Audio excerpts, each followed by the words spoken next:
SVC Media. Welcome to the iGaming Daily Podcast, analysing the news from the betting and gaming industry all over the globe, supported by Optimove, the #1 CRM marketing solution for the iGaming market. Good morning and welcome to the iGaming Daily Podcast, sponsored by Optimove, the #1 CRM solution for the iGaming market. And today I'm joined by the Insider Sport team to discuss a really interesting story that's going to have potential ramifications on sports sponsorship. Yesterday we saw a regulatory development come out of the UK as it was confirmed that Stake would be ceasing to have a presence in the UK market after backlash involving a marketing stunt they had a hand in with adult film star Bonnie Blue. Firstly, let's talk a little bit about context, because this wasn't kind of an isolated approach to marketing for Stake. It was part of a wider guerrilla marketing campaign from the operator. And I mean, you really couldn't go anywhere on social media without seeing that Stake watermark. Yeah, it was quite some campaign, Ted, right? Yeah, it was quite an interesting one, a quite unorthodox one, as you said, across a lot of Instagram and X/Twitter pages. You've seen the Stake watermark displayed across a lot of different content as well. Like, not just, obviously, you know, you'd expect it to be mainly sports themed ones, which were a lot of in there.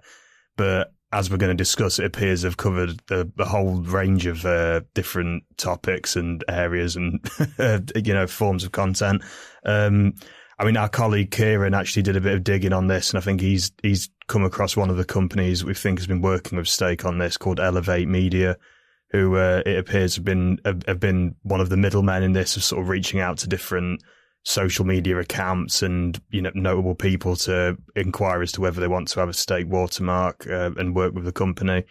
So it's, yeah, as we said, it's quite an unorthodox way of putting the brand out there, and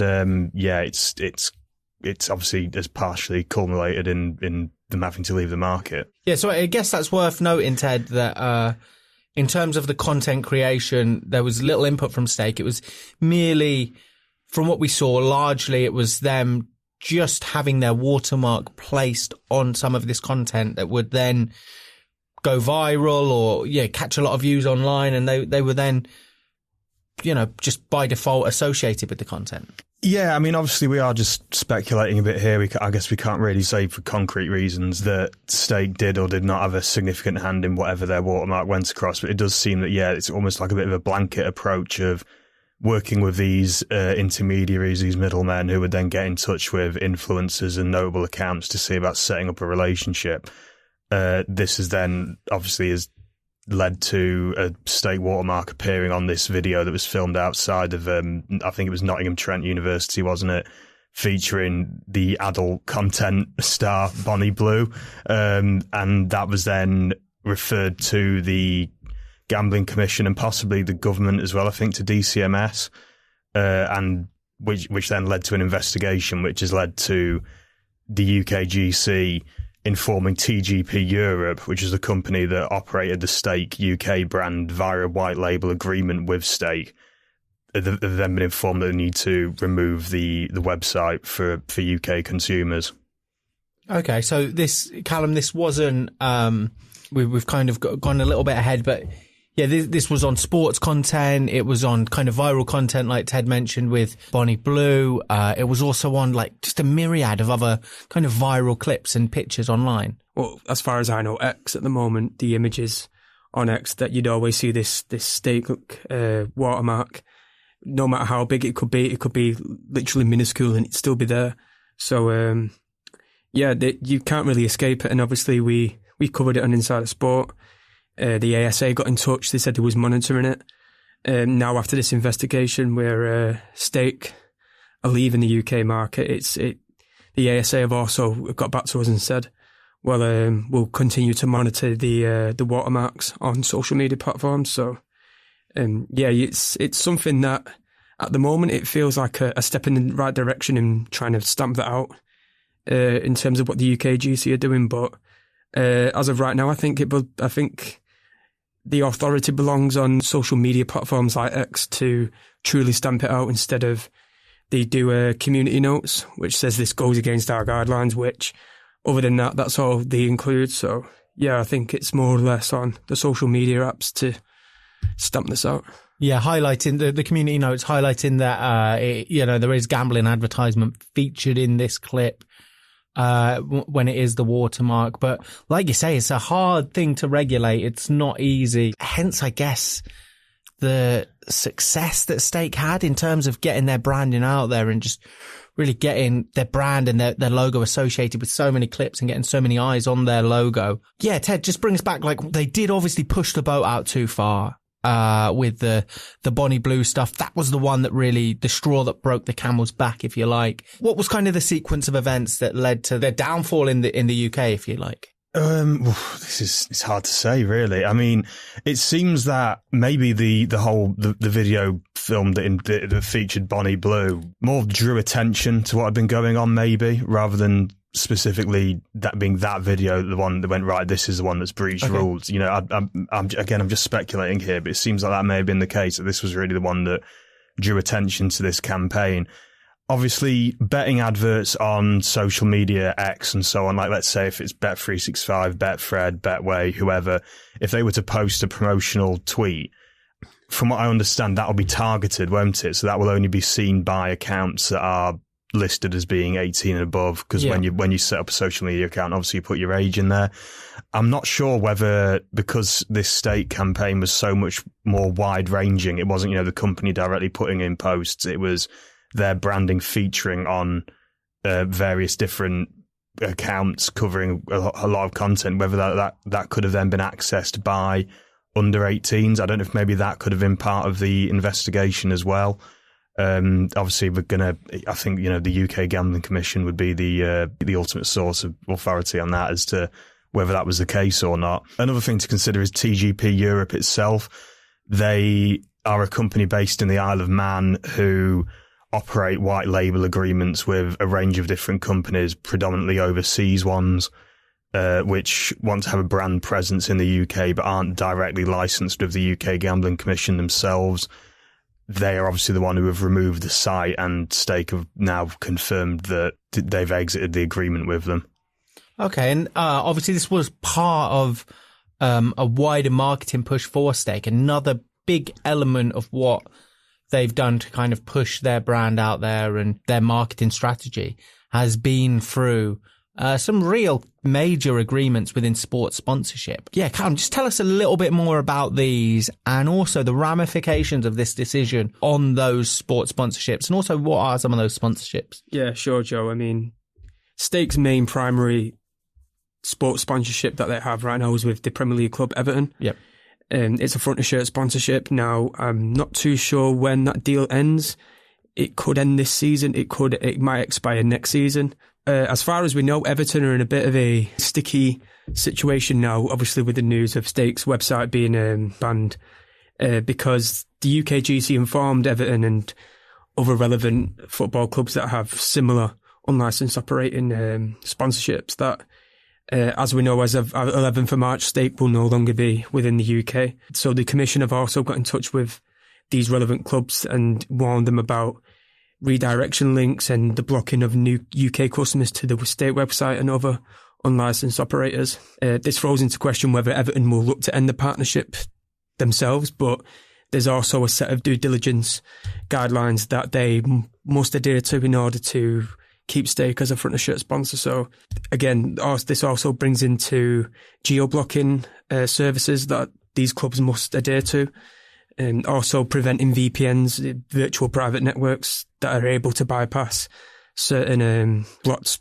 websites, should you say, being able to bypass these laws. So it's interesting for Everton at the moment because, like you said, I'm sure Stake are paying them quite a lot of money to be a sponsor in the front of the shirt. But I think as long as Everton do follow the due diligence laws and, if they do break them as well, there is potential hefty fines and possible imprisonment as well. So I think they're playing a bit of a fine line, but as long as they do adhere to the rules, then I'm sure they'd want to keep it on. Well, from the 26-27 season, obviously, front of shirt betting sponsorships, gambling sponsorships are banned from the Premier League. So, from that season, it would end anyway. Mm-hmm. But I do still think there'll be value in partnerships with the Premier League for operators. And I don't think, from the approach we've seen from Stake, if we're to take anything by that, I don't think they would want to end all their Premier League partnerships. I think they would still want to have a presence in the Premier League. It's so valuable for operators, for global operators, even operators with no presence in the UK. It's so valuable to be associated with the Premier League. It builds a level of trust and obviously massive brand awareness because of the global eyes that are on the league. So I think this will kind of throw into jeopardy their status with Premier League clubs, but the fact they can still have partnerships in the Premier League will be massive for Stake, I think, as other operators.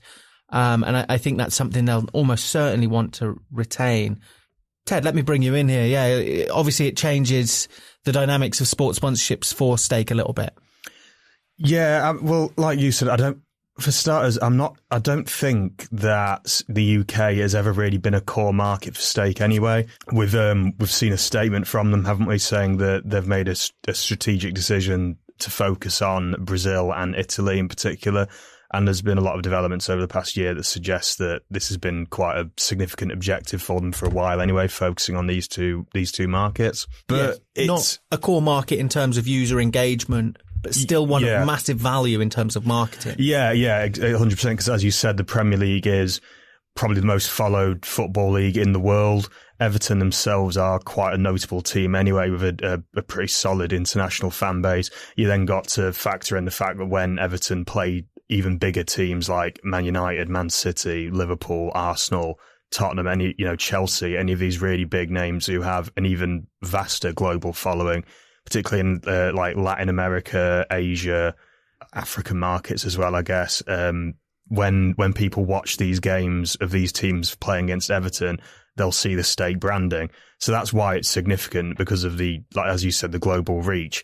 I think the impact it will probably more have on sports sponsorship sort of dynamics in the UK is the impact it might just have on a lot of the conversations around it. It's not these kind of developments aren't always a great look, for the Premier League or for the betting companies that are engaging with it. It can reflect quite badly on the entire ecosystem at large and the existing partnerships that are in place between companies that are regulated, fully regulated, fully licensed UK firms that have been active in the market for a long, long time and have these partnerships with prominent English clubs.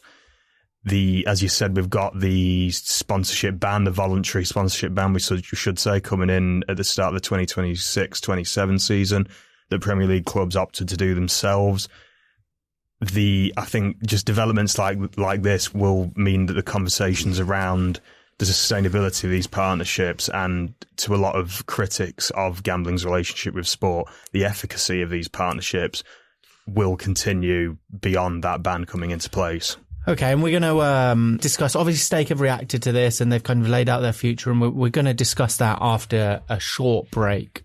SBC Summit Rio is back from the 25th to the 27th of February. Join us at Rio Centro for Brazil's biggest betting and iGaming event. Get your tickets now at sbcevents.com.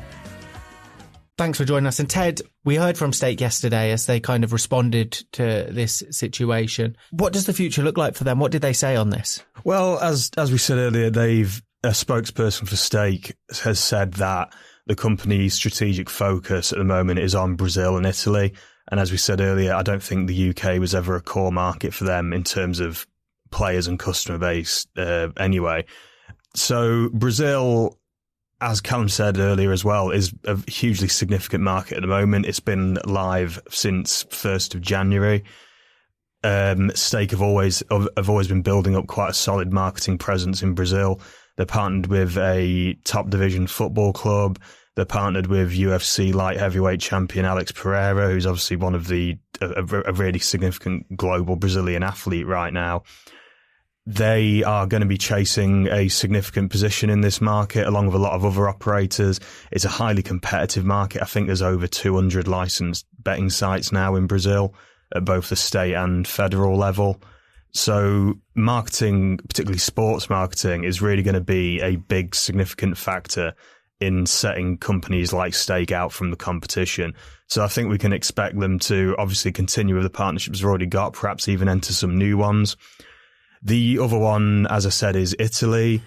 They have secured a spot in Italy by acquiring a local company, Idealbet, which I think they bought them in November 2024. The Italian market is quite an interesting one from a marketing and sports sponsorship standpoint, because direct sports sponsorships, like we see in the UK, you know, where a company will pay a club to have their logo on the front of the shirt, those are banned in Italy and have been for quite a while. It's actually been causing a bit of contention between the football clubs and the government, obviously because of the amount of revenue that these sort of sponsorships bring in. Now, what we've seen a lot of operators do in Italy is sign infotainment partnerships. So they'll have a media brand that carries their branding, but just functions as like a sports news and sports kind of gossip and tipster sort of site, that these will partner with clubs. We've seen quite a few prominent deals like that. So maybe that could be on the agenda for Stake in Italy. We could potentially see some more of those further down the line as the company chases a bigger position in that market. Yeah, I think what we've seen from Stake is just a real appetite to get their brand and that logo out as much as possible, get it seen by as many eyes as possible. So that definitely could be a route in the Italian market. But I think off the back of this, and I don't know if you agree, but I do think those markets that they've laid out as their core markets, there may well be a heavier scrutinization of the marketing approach, not just of Stake, but of other operators, in those markets now, because they don't want to be seen as kind of loose when it comes to marketing regulation for gambling operators. So it's going to be interesting to see how that story develops, I think. We can't know for certain what regulators in Brazil and Italy and other countries where Stake is pursuing a leadership position. We can't for sure say exactly what they're thinking. But I think, it could be, it's probably safe to assume that a lot of these regulators may have seen what's just happened in the UK and gone, right, let's keep a bit of a closer eye on what these guys are up to make sure they're definitely complying with our marketing rules. On the other hand, of course, Stake may also just take a lesson from this and go, right, well, that didn't go entirely as planned.